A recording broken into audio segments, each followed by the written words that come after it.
Hi, this is Starkie Sowers. Welcome again to another Nutrition Mission podcast brought to you by Clark's Nutrition and Natural Foods Market. All right, so check this out. So like when I was a young lad, about like 12, 13 years old, I slipped into Clark's Nutrition at various times. My dad's gym was a couple blocks away. And so bottom line was this, is I would see apple cider vinegar in Clark's all the time. And I always thought to myself, what is that stuff all about? Why would you have bottles of apple cider vinegar unless it's going to be something that you put in food, right? So working in the gym and kind of being in the industry and kind of working out and being in the bodybuilding thing, by the time I'm 14, 15 years old, I'm starting to hear these stories about apple cider vinegar. Oh yeah, it's great for digestion. It's great for elimination. It helps you detox. Another thing about apple cider vinegar, like if you're eating proteins, it helps you like to be able to digest more protein. I'm like, oh man, I'm in if that's the case, right? So then ultimately, as time went on, I ended up living with a married couple, and she was Miss California, and she competed in different types of bodybuilding as well as fitness competitions. And her number one go-to for like getting in shape was apple cider vinegar. And I thought to myself, I'm like, well, that is the biggest scam in the world. There's just no way. So all the years of doing this, one thing that I knew is apple cider vinegar did help with digestion, but it seems so folklore. Does that make sense? And mind you, people like folklore, but the problem with folklore is it doesn't have a lot of science behind it. And I'm kind of a science guy. I don't mind folklore, and I will use folklore, but eventually I want to find science to substantiate the argument of folklore, if that makes sense, all right? So let me just talk a little bit about the history of it so we just kind of get a little bit of information out there. So I did some digging, found some stuff out. So all right, so the history of apple cider vinegar parallels winemaking. In fact, we actually see some of the results of like different research looking back to different societies, suggesting that possibly 10,000 years ago, apple cider vinegar was actually being made and consumed on a regular basis. We obviously know it now today as a prebiotic. It kind of helps with probiotics, so it has beneficial effects there. So that's kind of interesting. Obviously, it's a fermented food, and as a fermented food, it has great benefits for the intestinal tract. We probably didn't have the science back in those days. We probably just went, hey, check it out. You drink apple cider vinegar before you go to bed and your stomach feels better. That's probably the science we had. We probably didn't have anything more than that, right? So we see actually vinegar in different writings. So we see in the Chinese about 1300 BC. We see it in the Bible about 5000 BC. Medical writings with Hippocrates. So just some fun moments here. Hippocrates, the Greek healer, goes on to say this: vinegar and honey is great for coughs, bacterial infections, and anything that ails you. Okay? That's the Greek scholar, right? So Bible, obviously, Jesus was offered vinegar, obviously, when he's hanging from the cross. All right? Pretty significant moment there, right? So the Americans, Thomas Jefferson and George Washington, are some of the first individuals that start the typical apple orchards as we know them today. Apples actually grew here indigenously, but it was a different apple, not quite as sweet, a little bit more bitter, things of that nature. And so then there's this whole folklore medicine thing. We obviously, Paul Bragg, we're going to talk about Paul Bragg in a minute. I don't think you can talk about apple cider vinegar unless you talk about Paul Bragg. So, but ultimately what happens is this: there's all sorts of different folk remedies. So I got this book out of our store, so I thought I'd like hold it up. So it's apple cider vinegar for weight loss and good health. Okay, so as you cruise through here, it's basically like, here's a lady, and she basically says, my dad and mom owned an apple orchard. They always made apple cider vinegar, and we use it for everything. So they went on to talk about Dr. Jarvis, who like in the 1950s was a medical doctor, and he basically said, I use apple cider vinegar for all these different types of ailments, and he wrote down specifically some of these different things. So I thought I'd read a couple of them. Mind you, I'm reading out of a book, okay? So this is somebody else's opinion. This isn't my opinion, but I thought I would read it just so we can have a little bit of information for that, for your general use. So, for instance, here's all these ailments going down the line. Athlete's feet. Try soaking the feet twice a day in a mixture of half apple cider vinegar and half water, or apply pure apple cider vinegar directly to the affected areas of the foot several times during the day and before bedtime. All right? Acne. Grate 1 pound of horseradish and combine it with 2 cups of apple cider vinegar. Let sit for 2 weeks. Boy, that's got to smell good. Then strain and apply the liquid to the acne spots daily with a cotton ball. Go to school with that one if you've got acne. That's going to smell great. All right, allergies. Regular use of apple cider vinegar can help with the allergies by generally strengthening the immune system and improving metabolism. Okay, all these things that are in here: cataracts, corns, coughs, cramps, digestion. That's almost like a page in itself, right? So let's find another one. Let's find gallbladder. Here we go. Apple cider vinegar can be used has been used as a part of a popular alternative treatment known as gallbladder flush. Used for gallbladder flush, used for herpes, hiccups, and like I said, the whole book just goes on and on and on. So let's talk about some of the uses today, but before we get too far, let's not forget about the pioneer Paul Bragg, okay? So Paul Bragg ends up being this guy, all right, that used apple cider vinegar, but he's also credited for the first health food stores in the United States. He actually started taking what, of course, is still known to this day. He started this in 1920s, right? 1912, I guess is what it says on the bottle. He started carrying this stuff around to different places and selling it and saying, hey, you need to carry my apple cider vinegar. So roughly about 1930s, Paul Bragg runs into a guy named David B. Shakarian. David B. Shakarian was the owner, and the family was the owner of General Nutrition Centers as we know them throughout the United States. So he basically did a lecture. And he would run around, and he was what they called a health crusader. So he went into these different various areas and he put up these posters. I'm going to help you with disease. I'm going to help you live a better life. I'm going to do all these different things. The motivational speaker of the day, right?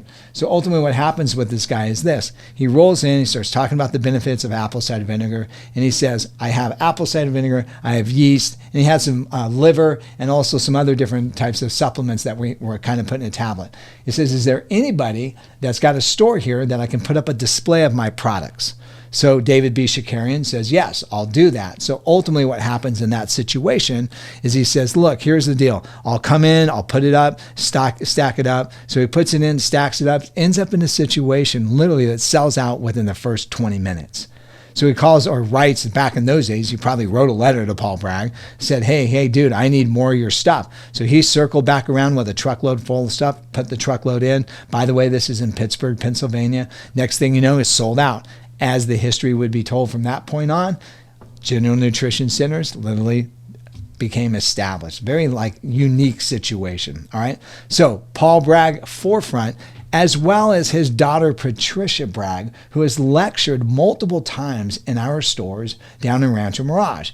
Amazing health crusaders, cruising around, talking about eating right, making sure that you're exercising, doing the things that you need to do to keep your body healthy. So what became interesting is Patricia Bragg and Paul Bragg had no more descendants. And so eventually they're going to have to be put in a situation where they sell this particular company to somebody. Who do they sell this company to? They sell it to Katy Perry and a group that she has put together. So literally Katy Perry becomes the one now to be the new spokesperson for the Bragg company to take it to the next generation. So if I haven't sparked your curiosity at this point, it's probably because you're not listening. So definitely listen tight. So let's talk about this. It irritates me that somebody writes a book and talks about all these benefits that it'll do. So now let's talk a little bit about the science and some of the applications behind the realism in it. Okay, so here we go. It ends up being, as we said, one of the things that's commonly used for so many different things. But one of the interesting things when it comes to apple cider vinegar is this. Number one, to get good, beneficial apple cider vinegar, it's got to have what is known as the mothering, okay? So what you'll notice, hopefully you'll be able to see this. I'm going to put it next to my head. There's a cloudy residue that's in the bottom of this.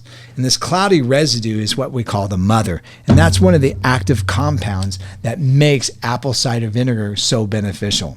There's all different types of apple cider vinegar, but when it comes to the paramount one, in my opinion, it still is Bragg's. Literally 110 years later, they make and still do make the best apple cider vinegar there is.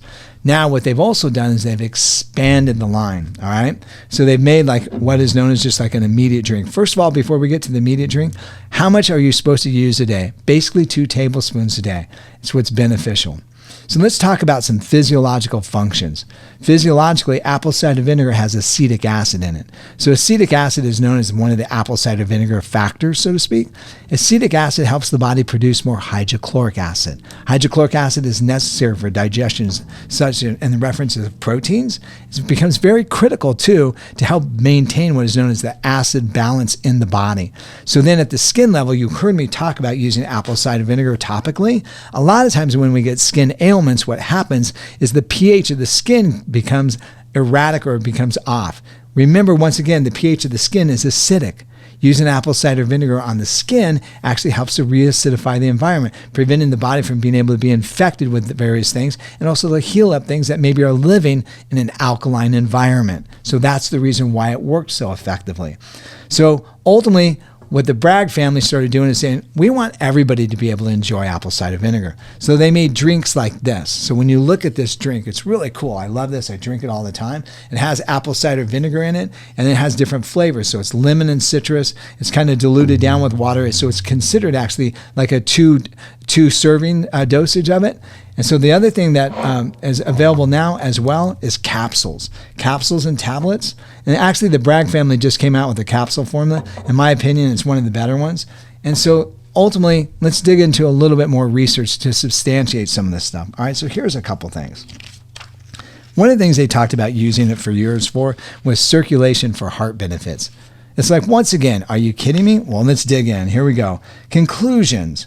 We find a significant favorable effect of apple cider vinegar consumption and free fatty acids and blood lipid levels in the blood. So this is a large research paper that was done with apple cider vinegar consumption, 1 ounce a day, actually improving cholesterol, improving triglycerides, okay, helping with cardiovascular disease. They were talking about this in the 20s before we knew what cholesterol was, right? So then we started digging a little bit further. We actually find that another research paper shows that it actually helps to use it or used for blood glucose levels. So one of the things that Paul Bragg talked about, if you have diabetes, you want to use apple cider vinegar. Mind you, here's what's very significant about apple cider vinegar use. If you have diabetes and you're taking blood sugar medication, it's probably going to knock it down a dosage or so.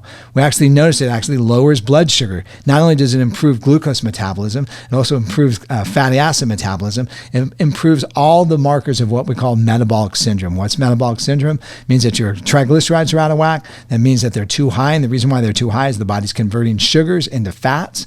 The other reason why is because you're not managing sugars well, all right? So that's metabolic syndrome. We actually find that apple cider vinegar works very effectively in metabolic syndrome situations. All right, so let's take it another step further. Let's talk about this. Let's talk about obesity and inflammation. They're kind of connected a lot of times. We actually find this with obesity. Improved glucose metabolism reduces obesity. And so one of the things that I hated for years is there's a product we carry and we sell, and we've literally sold this since the day I've worked at Clark's. It's apple cider vinegar, it's kelp, and it's lecithin, and it's B6. All right. So we actually find concentrated apple cider vinegar in the tablet, kelp, which of course has iodine, which helps the thyroid function properly, B6, which helps prevent excessive water retention. The other thing that's in here as well is lecithin. Lecithin improves fatty acid metabolism in the liver. So for years we sold this thing and I thought, this is a bunch of hogwash. It doesn't work. Yes, it does. We've been selling it literally for 50 years, obviously for a reason. Okay. So let's finally go with this. There's a cardiovascular discussion and conclusion. Actually says, these findings suggest that pomegranate and apple and prickly pear vinegars may prevent high cholesterol-induced situations, obesity, and obesity-related cardiovascular complications. So was Paul Bragg right in his quest, so to speak, to live properly as far as helping people live a long time using apple cider vinegar? In my opinion, I feel like he was. I would challenge you to come into the stores, grab some of the apple cider vinegar products. My favorite ends up being the individual one that you can drink on a regular basis yourself. Cool new moment that they've come out with is things that have actually been flavored where you only have to use a tablespoon. I like it a little bit diluted. Like I said, once again, it seems to be my favorite choice. Or you can just drink it back in the old days straight right out of the bottle. All right, kind of maybe just give you a little history about apple cider vinegar and give you a little challenge. The books talk about all sorts of ailments. I didn't say they were going to cure it, but ultimately it would be a benefit for it. So my thinking would be this. You might want to try it, see what it does for you. I think you might be really surprised. All right. Thanks for listening to another episode of Nutrition Mission, brought to you from Clark's Nutrition and Natural Foods Market.